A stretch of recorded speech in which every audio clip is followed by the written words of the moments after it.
오늘 우리에게 주시는 하나님의 말씀은 요한 1서 3장 10절부터 16절 말씀입니다. 하나님의 자녀와 악마의 자녀가 여기서 환히 드러납니다.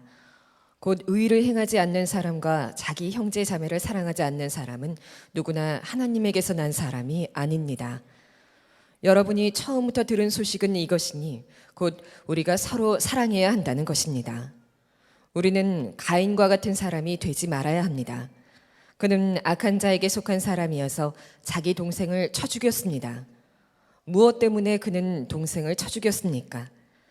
그가 한 일은 악했는데 동생이 한 일은 의로웠기 때문입니다. 형제자매 여러분, 세상이 여러분을 미워해도 이상히 여기지 마십시오. 우리가 이미 죽음에서 생명으로 옮겨갔다는 것을 우리는 압니다. 이것을 아는 것은 우리가 형제자매를 사랑했기 때문입니다. 사랑하지 않는 사람은 죽음에 머물러 있습니다. 자기 형제자매를 미워하는 사람은 누구나 살인하는 사람입니다. 살인하는 사람은 누구나 그 속에 영원한 생명이 머물러 있지 않다는 것을 여러분은 압니다. 그리스도께서 우리를 위하여 자기 목숨을 버리셨습니다. 이것으로 우리가 사랑을 알게 되었습니다. 그러므로 우리도 형제자매를 위하여 목숨을 버리는 것이 마땅합니다. 여러분 오늘 말씀을 듣기 전에 제목이 혹시 여러분에게 조금 거칠게 느껴지시는 분이 있으실 겁니다. 하나님의 자녀와 악마의 자녀. 이렇게 사람을 나눌 수 있을까? 또 이렇게 표현하는 것이 옳은가? 라는 느낌을 받으실 수도 있겠고, 설교를 들으시는 중에도 여러분이 이 말씀을 여러분 마음으로 이렇게 새기기가 쉽지 않으실 수도 있겠습니다. 그러나 이제 정말 하나님의 말씀 앞에 우리가 정직하게 서야 될 때가 됐다고 생각합니다. 오늘 말씀이 성령의 도우심으로 여러분들에게 정말 하나님의 자녀가 되는 거룩한 결단으로 인도해 주시기를 원합니다. 10절 말씀에 보면 하나님의 자녀와 악마의 자녀가 여기에서 환히 드러납니다 라고 기록하고 있습니다. 환히 드러난다는 거예요. 하나님의 자녀와 악마의 자녀가. 하나님의 자녀와 악마의 자녀가 있을 거라고 우리가 생각은 하지만 하나님의 자녀와 악마의 자녀가 환히 드러나는 것에 대해서는 아마 믿어지지 않으시는 분이 있으실 겁니다. 여러분은 여러분 주변 사람들을 볼 때 저 사람은 하나님의 자녀고 저 사람은 악마의 자녀고 이렇게 환히 구분이 되십니까? 어떤 때는 혼란스러울 때도 있잖아요. 교회 안에 있는 성도들도 세상 바깥에서 만나는 사람들도 하나님의 자녀인지 악마의 자녀인지 단정하기가 좀 어려워서 아주 애매하게 사람 보는 눈이 참 쉽지 않는 경험을 우리가 하고 있잖아요. 그런데 오늘 말씀에 보면 환히 구분해 드러난다는 겁니다. 정말 그럴까? 이렇게 사람을 나눠도 되는 걸까? 그리고 하나님의 자녀와 악마의 자녀라고 이렇게 극단적으로 표현되지 않는 그 중간에 있는 단계도 있지 않을까? 그리고 나는 그 중간에 있어. 이렇게 피해가고 싶은 사람도 아마 오늘 이 자리에 있으실 거예요. 나는 하나님의 자녀라고 단정적으로 말하기도 어렵고 그렇다고 나는 악마의 자녀도 아니야. 그런데 오늘 말씀은 그런 점에서 우리를 심히 불편하게 합니다. 하나님의 자녀와 악마의 자녀 둘밖에 없다는 것이고, 이 하나님의 자녀와 악마의 자녀는 너무나 분명하게 환히 구분되어 드러나고 있다는 겁니다. 그래서 너무나 우리가 쉽게 그 점을 구분할 수 있다는 거예요. 자, 그렇다면 여러분은 어떤 점에서 하나님의 자녀입니까? 아니라고 한다면 왜 악마의 자녀입니까? 기준이 궁금하죠. 네. 그렇게 환히 드러나는 뭔가 기준이 있을 거 아니겠습니까? 요한 사도가 그 기준에 대하여 우리에게 오늘 말씀을 하고 있습니다. 10절 말씀 하반절에 보면 곧 의를 행하지 않는 사람과 자기 형제 자매를 사랑하지 않는 사람은 누구나 하나님에게서 난 사람이 아닙니다 라고 말합니다. 의를 행하지 않는 사람과 은밀하게 죄를 짓고 부정한 일을 행하고 하는 사람들과 형제 자매를 사랑하지 않는 사람은 하나님의 자녀 아니고 악마의 자녀라는 겁니다. 혹시 여러분 중에 이 말씀을 받아들이기가 쉽지 않은 사람이 있으실 거예요. 왜? 그러면 나는 악마의 자녀라는 말이야? 이렇게 받아들일 수 있는 분들이 있겠기 때문입니다. 의를 행하며 살지 않았다고 생각되는 사람, 또 형제 자매를 용서하고 또 사랑하고 하지 못했다고 생각하는 사람들은 이 말씀이 걸리게 되죠. 그래서 아마 이 말씀에 대해서 할 말이 많을 수도 있습니다. 그렇지만 이것은 하나님의 말씀입니다. 하나님이 그렇게 말씀하셨어요. 그러니까 오늘 우리는 이 말씀 앞에 우리 자신을 그냥 정직하게 내세워야 하는 것입니다. 요한 사도는 단호하게 말합니다. 하나님의 자녀는 서로 사랑한다는 겁니다. 11절에 여러분이 처음부터 들은 소식은 이것이니 곧 우리가 서로 사랑해야 한다는 것입니다.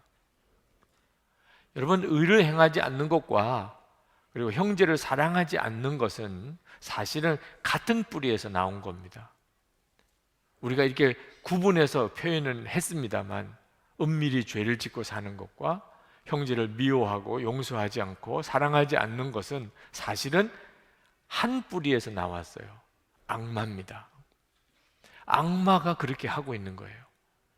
계속해서 우리로 하여금 죄를 짓게 만들고 부정한 일을 하게 하고 의롭지 못하게 살게 하고 그리고 미워하고 다투고 용서하지 않게 만드는 일을 합니다. 요한 사도는 이 예를 들기를 의롭지 못한 사람과 형제를 미워하는 사람, 사랑하지 않는 사람이 사실 악마에게서부터 그 뿌리가 나왔다고 하는 것을 가인이라고 하는 사람을 예를 들어서 설명합니다. 12절에 우리는 가인과 같은 사람이 되지 말아야 합니다. 그는 악한 자에게 속한 사람이어서 자기 동생을 쳐 죽였습니다. 가인이 동생을 죽인 사람, 최초의 살인자입니다. 동생을 죽였다면 무슨 이유가 있을 거 아니겠어요? 아무 이유 없이 동생을 죽였겠습니까? 도대체 가인은 왜 동생을 죽였죠? 12절 하반절에 무엇 때문에 그는 동생을 쳐 죽였습니까?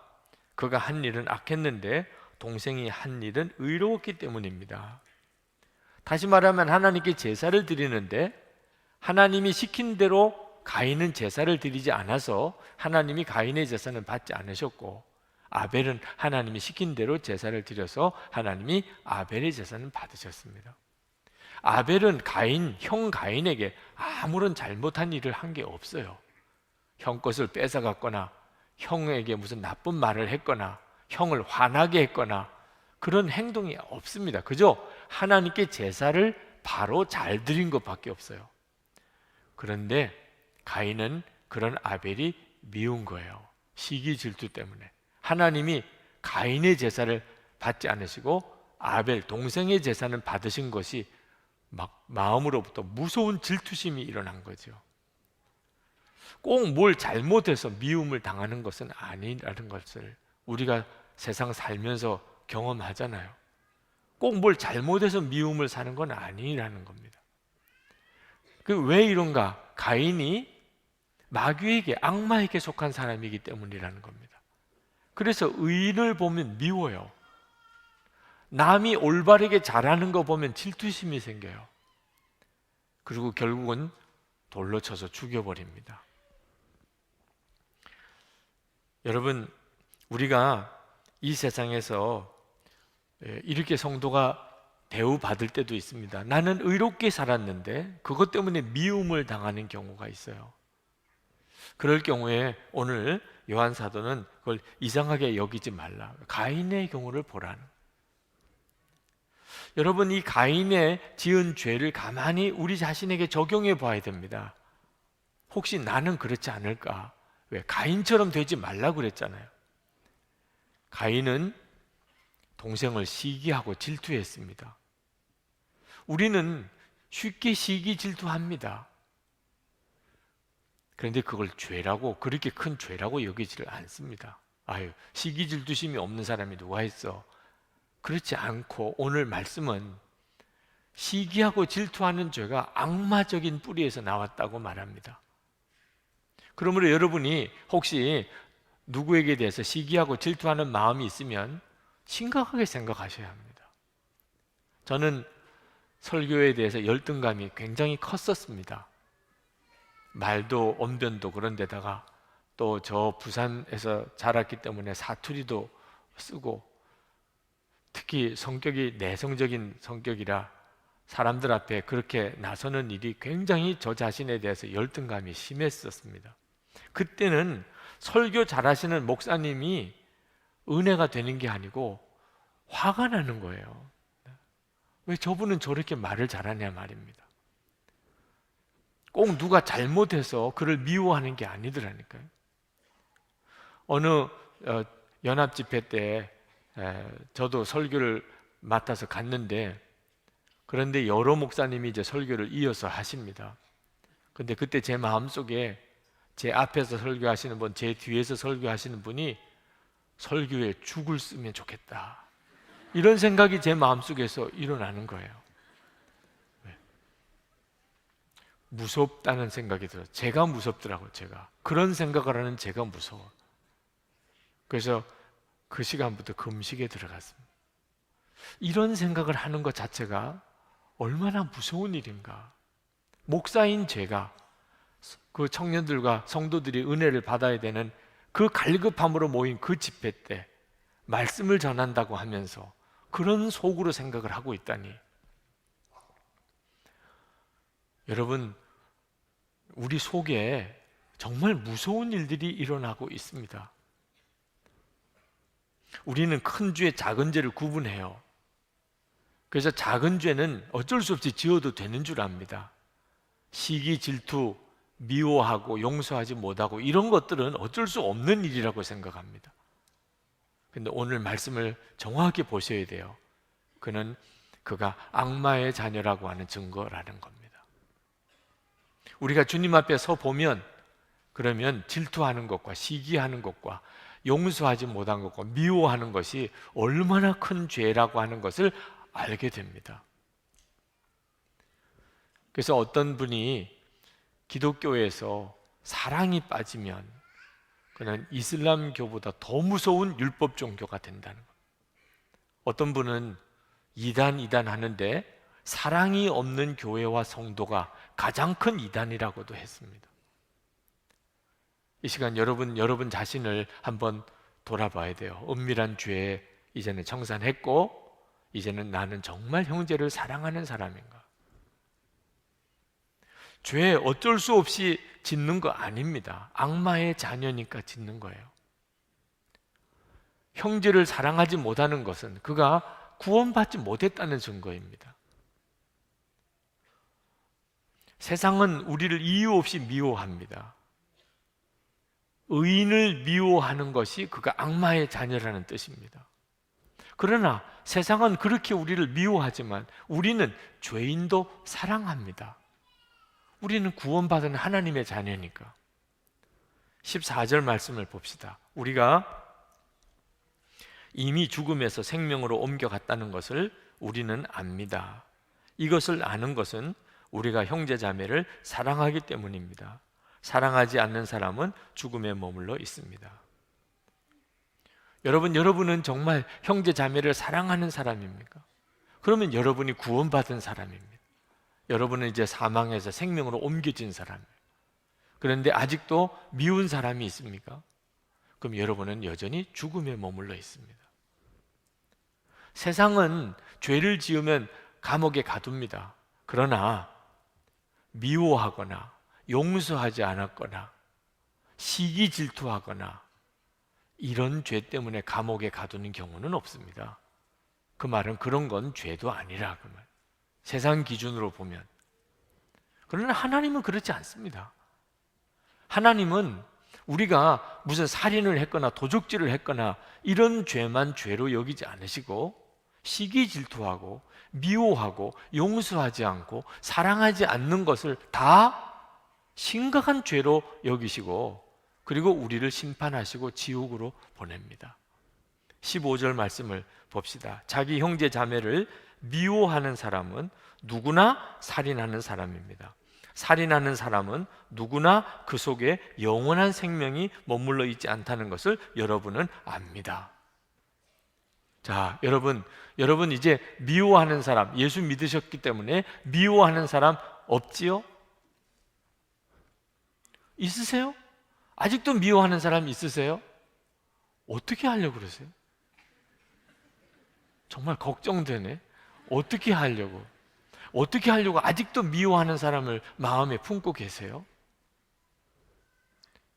오늘 주님이 주시는 말씀이 여러분을 심히 불편하게 하더라도 이것이 진짜 말씀 그대로인가에 여러분이 주목하셔서 말씀을 보시기를 바랍니다. 그러나 우리가 지옥에 가지 않으려고 천국에 가야 되니까 우리가 형제를 사랑해야 되고 또 은밀한 죄를 청산해야 되는 것은 아닙니다. 그럴 수도 없습니다.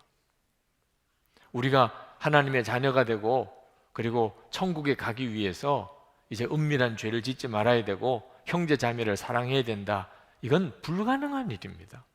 그게 가능하다면 예수님이 십자가에 죽으실 필요가 없었다니까요. 그러면 무슨 이야기죠?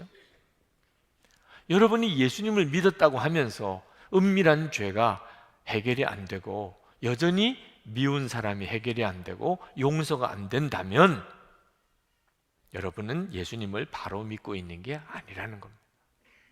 교회는 나올지 몰라도 여러분은 예수님을 바로 믿고 있는 게 아니라는 거예요.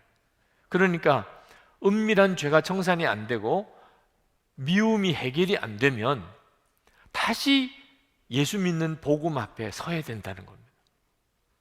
전도해달라고 하셔야 된다는 거예요. 나 전도 좀 해줘요. 아니 교회 다니시잖아요. 그런데 제가 아직도 죄가 해결이 안 되고 제가 마음의 미움이 해결이 안 됩니다. 저 전도 좀 해줘. 1:1 양육을 다시 좀 받고 싶습니다. 그렇게 하셔야 된다는 거예요. 예수를 믿어도 죄 짓고 예수를 믿어도 누구 미워하고 싸우고 다투고 이럴 수가 없어요. 예수를 여러분이 바로 믿으시게 되면 이제는 죄 지으라고 해도 안 짓고 그리고 누구를 미워하고 용서치 못하는 일은 이제는 없어집니다. 사랑하게 됩니다. 변화되게 돼 있어요. 16절을 보실까요? 그리스도께서 우리를 위하여 자기 목숨을 버리셨습니다. 이것으로 우리가 사랑을 알게 되었습니다. 그러므로 우리도 형제 자매를 위하여 목숨을 버리는 것이 마땅합니다. 여러분, 예수 그리스도께서 우리를 위하여, 더 정확하게 말하면 나를 위하여, 여러분을 위하여 목숨을 버리셨어요. 우리가 그렇게 해서 구원받았고 하나님의 사랑을 받았습니다. 잘 명심해야 합니다. 예수님은 우리를 위해서 목숨을 버리셨어요. 한번 생각해 볼 필요가 있습니다. 얼마나 심각한 문제가 있길래 그러셨을까? 하나님이 이와 같은 방법을 쓰셔야만 우리를 구원하실 수 있는 건가? 어지간하면 하나님이 우리에게 하실 말씀이 있으신데 우리가 못 알아듣고 있다면 그러면 하나님이 좀 극단적인 방법을 쓰실 수도 있잖아요. 예를 들면 하늘에 다 볼 수 있게끔 하늘에다가 아예 하나님이 하시고 싶은 말씀을 쫙 쓰시는 겁니다.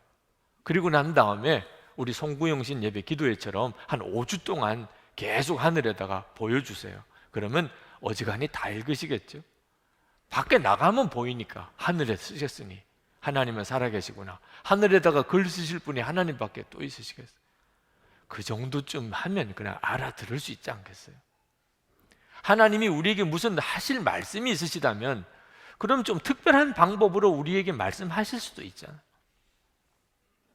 하나님이 우리가 죄를 짓는 것이 참 보기가 그러셔서 그러시다면 죄 지을 때마다 우리에게 벌 주시면 되잖아요.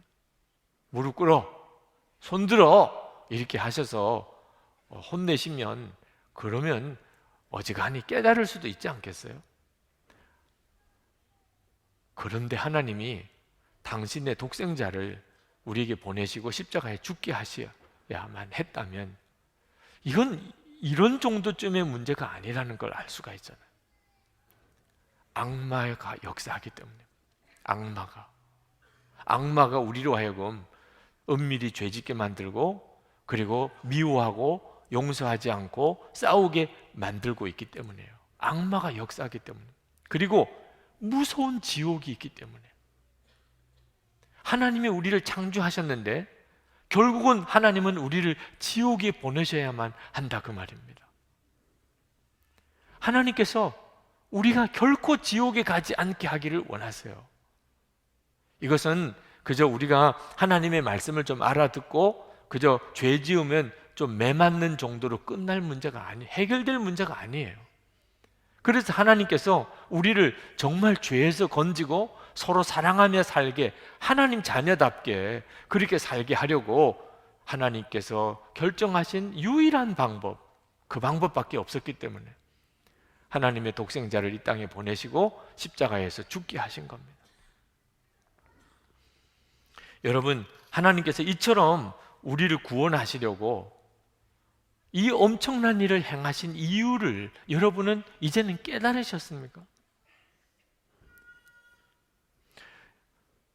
여러분은 여러분이 지옥에 갈 수밖에 없는 죄인이었음을 아십니까? 그렇게 사악한 자라는 사실에 대해서 여러분은 깨달으셨나요?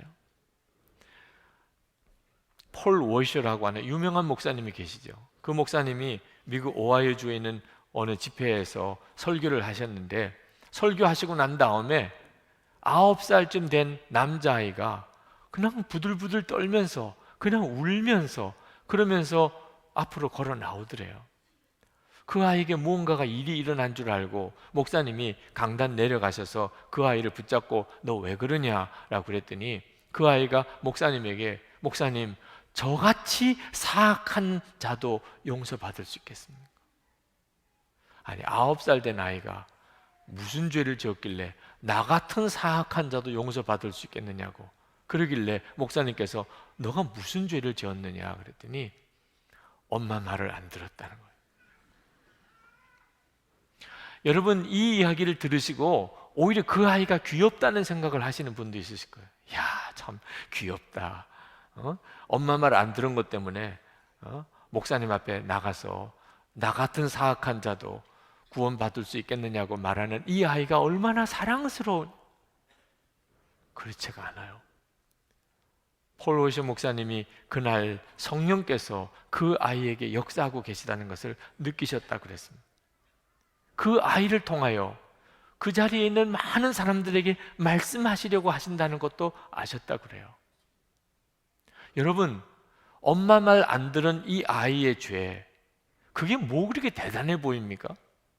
아마 여러분 중에 그 이야기를 들으시고 그 아이에게 아유, 너가 무슨 사악한 죄라고 할 수 있겠어. 애들은 다 엄마 말 안 듣는 거지 뭐. 여러분 중에 그렇게 생각하실 분들이 많으실 거예요. 그러나 여러분 아셔야 돼요. 엄마 말 안 듣는 이 9살 된 아이의 그 죄가 지옥 갈 죄예요. 지옥은 무슨 엄청난 죄를 지어야 가는 겁니까? 여러분, 아담과 하와가 선악과를 따먹고 우리에게 원죄를 심어 주었는데 아담과 하와가 지은 죄는 무슨 엄청난 죄입니까? 하나님이 따먹지 말라고 한 선악과를 따먹은 불순종이에요. 어린아이가 엄마 말 안 듣는 것과 똑같아요. 아담과 하와는 무슨 죄를 많이 지은 겁니까? 그거 딱 하나 지었어요. 선악과 따먹을 때 하나님 말, 하나님께 불순종한 거. 여러분, 지옥 갈 죄는 무슨 심각한 죄를 지어야 가는 건 줄 아십니까? 죄 하나만 지어도 지옥 가요. 그런데 그 자리에 있는 사람들은 자기가 그렇게 심각한 상태에 있다는 아무런 느낌이 없었어요. 그 9살 된 아이만, 9살 된 그 아이만 이런 사악한 내가 구원받을 수 있을까요? 부흥의 시대의 기록을 읽어보면 이런 일들이 일어나요. 어린아이들이 말이에요. 아니, 세상에 어린아이들이, 그 아이들이 하나님 앞에 그렇게 통해 자복하면서 자기가 죄인이라고, 그리고 자기를 구원해 달라고 기도하는 역사들이 부흥의 시대 때 얼마나 많이 기록되는지 모릅니다. 성령의 역사죠. 어린아이든 어른이든 성령께서 역사하시면 그는 자기가 지옥 갈 죄인이라는 사실에 대해서 깨닫게 됩니다. 마틴 루터는 수도원의 수사였습니다. 그가 수도원에 왜 들어갔겠어요? 죄 안 짓고 살고 싶어서. 수도원은 죄 지을 가능성이 없는 곳이에요. 말씀 보고 기도하며 그리고 늘 주님만 묵상하고 사는 곳입니다. 그런데 마틴 루터는 그 수도원에서 살면서 그는 죄책감에 항상 부들부들 떨었습니다. 왜? 죄가 하나만 있어도 지옥 가는 것을 그가 알았기 때문에, 마음으로 짓는 죄만 가지고도 지옥 간다는 것을 그가 알았기 때문이에요. 그가 말씀을 읽으면서 하나님의 거룩함을 알게 되었습니다. 하나님은 너무나 거룩하신 분. 그렇기 때문에 자기는 하나님께 감히 가까이 갈 수가 없어요. 자기는 죄가 있으니까. 그는 자기 자신이 어릴 때부터 지었던 죄에 대해서 몸서리치게 두려워했어요. 그리고 자기 마음속에 끊임없이 일어나고 있는 이 죄된 생각이 수도원에 들어와서조차도 자기 속에 일어나는 이 죄된 생각 때문에 그는 미칠 것 같았어요. 어떻게 하면 내가 이 죄의 문제를 해결하고 하나님께 가까이 갈 수 있겠나? 하나님이 마틴 루터를 아주 본격적으로 다루시기 시작하셨어요. 그는 자기가 지옥에 갈 수밖에 없는 자라는 사실에 대해서 너무나 두려웠어요. 여러분, 여러분이 결국은 지옥에 갈 수밖에 없는 자라는 사실을 깨달으면 여러분의 심정이 어떻겠습니까? 밥맛이 있겠어요? 잠이 오겠어요? 지옥에 갈 수밖에 없는 자다. 모르는 사람들이 하는 이야기 중에 차라리 죽는 게 낫다. 이건 진짜 모르는 사람이 하는 이야기예요. 지옥을 모르니까 힘들고 어려우면 차라리 죽는 게 낫다는 말을 쓰는 거예요. 지옥을 알고 나면 아무리 이 세상이 힘들고 어려워도 차라리 사는 게 나아요. 아무리 여기서 고통이 있고 아무리 여기서 어려워도 하나님은 아직까지 나에게 기회를 주세요. 지옥에 가지 않을 기회를. 이 세상에서 고통을 겪는 것이 죽고 지옥 가는 것보다 이건 뭐 비교할 수 없이 나은 일이에요. 하나님이 주시는 구원의 기회인 거죠. 근데 이제 지옥에 가게 될 거라는. 마틴 루터는 사제에게 찾아가서, 신부에게 찾아가서 고해성사를 매번 했습니다. 하여튼 죄가 자기 마음속에 일어나면 즉시 달려가서 또 고해성사하고 또 고해성사. 나중에는 그 신부가 얼마나 귀찮은지 얼마나 힘이 든지 마틴 루터에게 형제여, 이제는 좀 죄를 몰아가지고 오라. 좀 고해성사를 할 만한 그런 큰 죄를 좀 짓고 와서 고해성사를 하라. 좀 말도 안 되는 걸 가지고 와서 죄를 지었다고 귀찮아 죽겠다는 거죠. 그 신부는 마틴 루터가 보았던 그 지옥을 보지 못한 거죠. 마틴 루터가 그렇게 지옥의 고통을 겪다가 비로소 하나님의 말씀을 통하여 예수 그리스도가 이미 우리 죄를 지시고 십자가에 죽으셨고 우리는 그것을 믿기만 하면 모든 죄에서 용서받는 구원의 길이 열렸다는 사실을 비로소 깨닫게 된 거예요. 여러분 잘 기억해야 됩니다. 마틴 루터가 지옥의 고통을 겪었기 때문에 예수 그리스도의 십자가의 구원이 마틴 루터에게는 복음이었어요. 인생을 바꾸는 것이었어요. 마틴 루터는 의인은 곧 믿음으로 살리라, 유명한 선언을 했습니다. 성경에 있는 내용이에요. 이신칭이 믿음으로 우리는 구원받는다. 유명한 기독교의 교리죠. 그리고 그 구원에 대한 감격이 얼마나 컸는지 상상이 안 되는 일을 그는 해냈습니다. 종교개혁이죠. 그때 당시에 캐톨릭 교회를 개혁한다는 건 이건 있을 수가 없는 일 같았는데 해냅니다. 성령의 강력한 역사들. 그러나 요즘 우리는 그냥 적당하게 살고 죄 짓고 살고 미워하고 살고 싸우고 살고 그러면서도 예수님을 믿기만 하면 구원받는다, 이신칭이 믿음으로 구원받는다고 하는 이 교리를 우리가 붙들고 있다고 생각해요. 이건 말이 안 되는, 마틴 루터가 와서 보면 이건 정말 그 말이 아니라고 할 거예요. 마틴 루터는 우리가 믿음으로 구원받는다는 건 그런 말이 아니라, 적당하게 죄짓고 싸우고 미워하고 그러고도 예수를 믿으면 구원받는다, 그 말이 아니라고 말이에요. 내가 지옥에 갈 수밖에 없는 바로 그 자인 것을 내가 깨닫고, 예수님이 나를 위해서 그 십자가에 끔찍한 고통을 당하시고 모든 죄를 지셨기에 내가 그것을 믿으면 구원받는다. 그 다음부터는 나는 죄 짓고 싶은 생각도 없어지고, 이제는 용서 못할 사람, 사랑 못할 사람이 없어지는 사람이 되는 것이, 그게 믿음으로 구원받는 것이다. 이 시간에 여러분의 영적인 상태를 한번 점검해 보셔야 합니다. 여러분은 정말 성령에 의하여 예수를 믿는 사람입니까? 그렇다면 여러분 안에 증거가 있게 돼 있어요. 은밀한 죄는 이제 다 청산하고 이제는 모든 사람을 사랑하고 살 겁니다. 그거밖에 내게 주어진 삶이 없어요. 그런데 여전히 은밀한 죄는 해결될 자신이 없고, 모든 사람 용서하고 사랑할 자신이 없고, 그렇게 살 수 있으리라고 믿어지지 않는 사람이 이 시간에 이 자리에 있으시다면, 여러분 다시 한번 제가 점검해 보고 싶어요. 내일 주님이 오신다면, 내일, 그러면 그래도 그 죄 해결 안 하시겠습니까?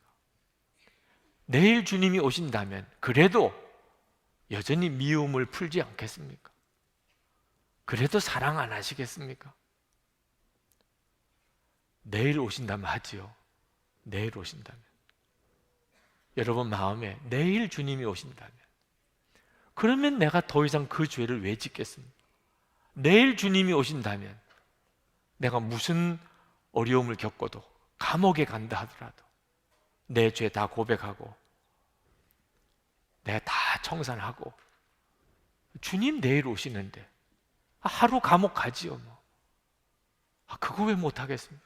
내일 주님 오신다면 내가 누구를 미워하고 누구랑 싸우겠어요? 그냥 다 용서하고 다 사랑하지요. 만약에 여러분이 진심으로 내일 주님 오신다면, 그러면 내가 죄 청산하고 내가 사랑할 것이라고 그렇게 생각이 드신다면 여러분에게 하나님의 씨는 있는 겁니다. 여러분은 죄 청산할 수 있는 힘이 있어요. 사람을 사랑할 수 있는 힘이 있어요. 이미 여러분 안에 하나님의 씨가 있어요. 우리 주님은 언제 오실지 모르게 우리에게 오십니다. 내일 오실 수 있어요. 여러분이 주님께로 가실지, 주님이 오실지, 여러분 준비하고 살아야 하는 겁니다. 오늘의 양식에 실린 이야기입니다.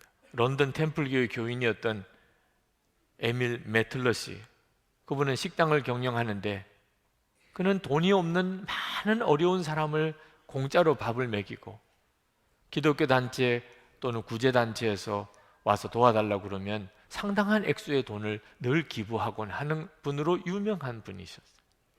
어느 날 어느 선교단체에서 와서 기부를 부탁을 했는데 선뜻 금고를 꺼내서 거기서 돈을 기부를 하는데, 그 선교단체 직원이 보니까 그 돈 상자 안에 못이 하나 있는 겁니다. 큰 못이.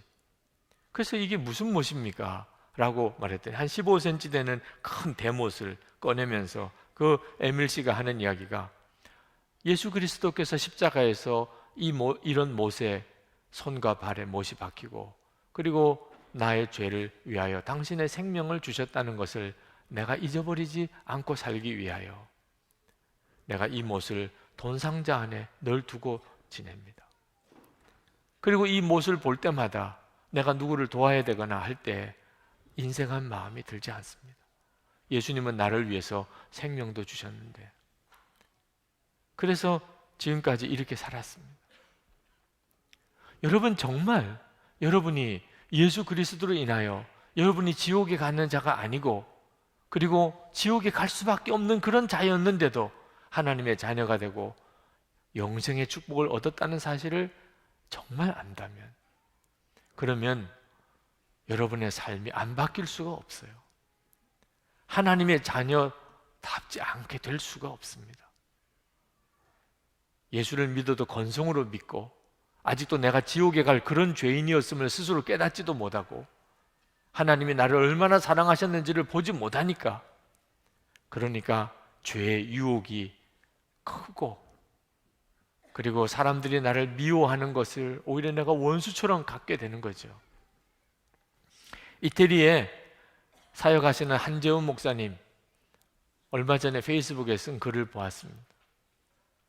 오스왈드 챔버스 목사님의 주님은 나의 최고봉이라는 책을 읽다가 깜짝 놀라는 구절을 보았다는 겁니다.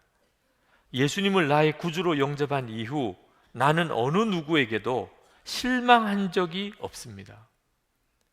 아니, 사람을 이렇게 만나서 어떤 사람에 대해서 분노하기도 쉽고 어떤 사람에 대해서 불평불만하기도 쉬운 건데 실망한 적도 없었다, 어느 누구에게도. 이럴 수가 있냐 말입니다. 도대체 이 오스왈드 챔버스 목사님의 믿음이 얼마나 훌륭하기에 사람을 실망한 적도 없다, 한 명에게도. 너무 충격을 받았다는 거예요. 그런데 그 뒤에 놀라운 고백이 이어지더래요. 십자가에서 내가 얼마나 큰 죄인인 줄 알았습니다. 나는 어느 누구도 비판은커녕 실망할 자격도 없는 죄인입니다. 예수님의 십자가를 정말 아는 사람, 그 십자가에서 내가 구원받았음을 깨달은 사람은요, 남에게 나 너 실망했어, 너 이런 사람인 줄 몰랐어, 이런 말할 자격도 없어요. 자기가 어떤 사람인지 진짜 안 사람은, 십자가에서 정말 자기가 어떤 사람인지 눈이 뜨인 사람은. 여러분, 유혹이 크지만 세상 살 때 지옥의 실상은 더 비참한 거예요.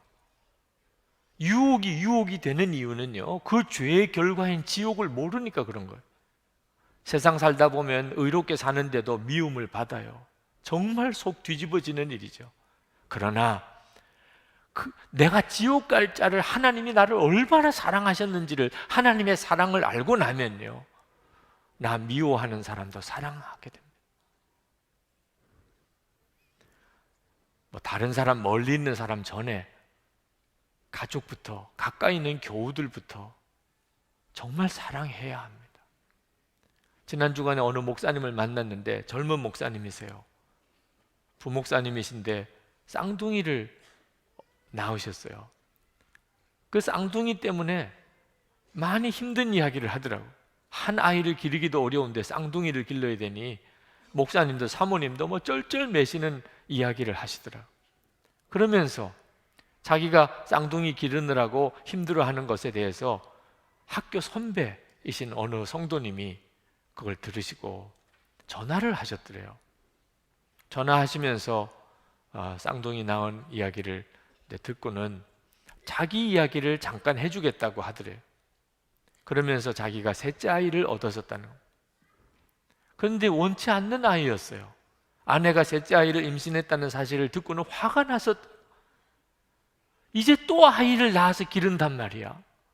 먼저 두 아이를 길렀었기 때문에 아이를 낳아 기른다는 일이 얼마나 많은 시간과 정성이 들어가야 되고 피곤한 일인가 하는 것을 절실히 알았으니 정말 싫었대요. 너무 마음이 불편했대요. 아이가 태어나서 아니나 다를까 이거 얼마나 힘든지 밤에 잠도 제대로 못 자고 아이에게 신경을 써야 되고 직장에서 일이 복잡하고 힘든 상황에서 집에 돌아오면 집에서 쉬지도 못하고, 그래서 그 아이를 보면 짜증만 나는 거야. 짜증만. 왜 이 아이를 우리가 낳아가지고 이렇게 힘드냐, 너는 왜 태어나서 이렇게 우리를 어렵게 하냐. 그런데 어느 날 그 아이가 그냥 자지러지게 우는 거예요. 밤에 아무리 달래도 그치지를 않아요. 너무 심하게 우니까 갑자기 뭔가 소름 끼치는 생각이 들더래요. 그래서 그 아이를 빨리 이불에다가 싸서 그리고 들쳐 안고는 병원으로 막 내달렸습니다. 응급실로 가기 전에 그 아버지의 품에서 그 아이가 죽었어요. 자기 품에서 죽은 아이를 보면서 그렇게 눈물이 쏟아지더라는 거예요. 이렇게 얼마 살지 못하는 요 짧은 기간 동안 살았는데 아버지로부터 사랑 한 번 받지 못했다. 견딜 수 없이 눈물이 쏟아요. 왜 내가 이 아이에게 한 번 사랑을 주지 못했을까? 그 이야기를 그 목사님에게 들려주면서 목사님, 힘들다고만 하지 마세요. 후회를 남기지 마세요. 목사님 정말 할 수 있는 거 사랑해 주세요. 여러분, 하나님께서 우리를 구원해 주신 이유는 말입니다. 이제는 더 이상 죄의 종로를 하지 말고 이제는 미우고 싸우고 살지 말고 사랑만 하며 살라는 거예요. 이건 완전한 구원이에요. 그래서 우리에게 십자가의 복음이 있는 거예요. 주 예수님을 바라보고 사는 자는 이제는 정말 사랑만 하며 사는 자가 되는 겁니다. 이 시간 우리 기도합시다. 여러분, 정말 사랑해 줘야 될 사람인데 그것도 깨닫지 못하고 불평하고 원망하고 미워하고 살았던 일, 의인은 어쩔 수 없이 세상에서 미움을 당하게 돼 있는 것인데 그것 때문에 괜히 마음 상하고 그것 때문에 마음 흔들리고 나도 그만 악해져서 악하게 내가 했던 일들 하나님 앞에 다 회개합시다. 그리고 오늘 주의 십자가의 놀라운 은혜를 나에게 부어주소서. 나를 위해 죽으신 그리스도의 사랑을 내게 부어주소서. 그래서 나도 사랑하고 살게 해주소서. 통성으로 기도하겠습니다. 은혜와 사랑이 충만하신 아버지 하나님, 놀라우신 하나님의 크시고 놀라우신 하나님의 놀라운 사랑을 하나님 갈망하고 소원합니다. 오늘 주님 앞에 나와 하나님 기도하는, 하나님 예비하는, 사랑하는 모든 성도들을 주님의 손에 붙들어 주시기를 원합니다. 하나님의 놀라운 은혜 가운데 사로잡아 주시기를 원합니다. 아버지 하나님, 하나님의 십자가의 놀라운 계획을 이 시간에 믿습니다. 하나님, 우리를 하나님 모든 죄에서 우리를 온전히 건지시고 하나님 사랑하며 용서하며 살게 하시려고 하시는 십자가의 놀라우신 은혜를 하나님 기억합니다. 다시 한번 주님 앞에 서게 하시고 주님 십자가에 서게 해주시기를 원합니다. 아버지 하나님, 지옥이 우리 가운데 계속 오지만 하나님 지옥의 실상을 우리 가운데 보여주셔서 하나님 미움의 역사가 우리에게 계속 오지만 하나님의 사랑의 능력을 우리 가운데 부어주소서. 아버지 하나님, 사랑하는 성도들을 하나님의 손에 붙드시고 주의 놀라운 권능 가운데 하나님 사로잡아 주시기를 원합니다. 오 주 예수님, 불과 은혜를 도와주시고 하나님 놀라운 역사로 하나님 성도들을 축복해 주시기 원합니다. 빛으로 역사하소서. 하나님 이 땅에 거룩한 빛으로 성령의 놀라운 능력으로 하나님 우리를 신로 삼으셔서 하나님 역사해 주시옵소서. 주님을 찬양합니다. 오 하나님 감사합니다. 은혜와 사랑이 많으신 아버지 하나님, 오늘 주의 영으로 말씀으로 우리 가운데 역사하소서. 저희들이 오직 주님의 역사만을 갈망합니다. 하나님 앞에 나와 예배하며 우리의 마음의 심령이 주께 활짝 열려 있습니다. 주여 말씀을 부으시고 성령의 놀라운 역사를 더하여 주시옵소서. 주 예수 그리스도께서 십자가에 죽으시고 우리를 구원하여 주신 것은 우리를 더 이상 죄의 종노릇 하지 아니하고 사랑하며 살게 하려고 하심인 줄 믿습니다. 유혹은 너무 많습니다. 죄의 유혹이 우리에게 너무 많습니다. 그러나 하나님 지옥의 실상을 우리에게 열어 보여주심으로 더 이상 유혹이 유혹되지 않게 주님 역사하소서. 하나님, 세상은 이유 없이 우리를 미워하기도 합니다. 하나님, 우리 속에 끊임없이 하나님 이 미움의 역사가 일어납니다. 주님, 그러나 하나님의 사랑, 우리를 지옥에서 능히 건지시기 위하여 예수 그리스도를 통하여 허락하신 말할 수 없는 하나님의 사랑, 폭포수 같다고 하시는 그 하나님의 사랑 우리 가운데 부어주셔서 우리가 하나님 원수도 사랑하는 역사를 허락해 주소서. 오늘도 사랑하는 성도들 위해 주님이 은혜를 부으소서. 주님 빛의 역사, 강력한 성령의 역사를 우리 가운데 허락하소서. 저희들로 인하여 세상이 변화되게 역사하소서. 한국교회가 온전히 거룩함으로 갱신되게 하시고 하나님 이 민족 이 사회 안에 하나님 거룩한 화해가 일어나게 하시고 하나님, 북한과 주님, 이 민족 간에 진정한 화해의 역사가 일어나게 하시고 통일이 이루어지게 하시고 복음이 북한에 있는 동포들에게 증거되게 해 주옵소서. 세계 열방에 복음이 증거되고 수많은 종족들, 아직도 복음 듣지 못한 종족들에게 주의 복음 전해지게 하시고 선교사님들을 축복하소서. 오늘도 주님께 예배하며 감사하며 예물 주께 드리는 성도들을 축복하소서. 그 감사의 믿음을 주님 받으소서. 하나님 기뻐하는 뜻대로 이 헌금이 쓰여지기도 하시고 성도들의 삶에도 하나님의 놀라운 은혜의 역사를 더해 주소서. 항상 어디서든지 하나님을 예배하고 어려운 사람을 돕고 정의롭게 살며 하나님의 의를 이루고 하나님의 수많은 사람을 품고 하나님의 사랑을 증거하며 살게 해 주옵소서. 몸도 마음도 치료하시고 하나님, 가족들, 자녀들, 기업의 복을 주시옵소서. 주 예수님, 오늘도 사랑하는 성도들 위해 주님의 놀라운 은혜를 부으시고 역사하시는 주님을 찬양합니다. 예수 그리스도 이름으로 간절히 기도합나이다. 아멘.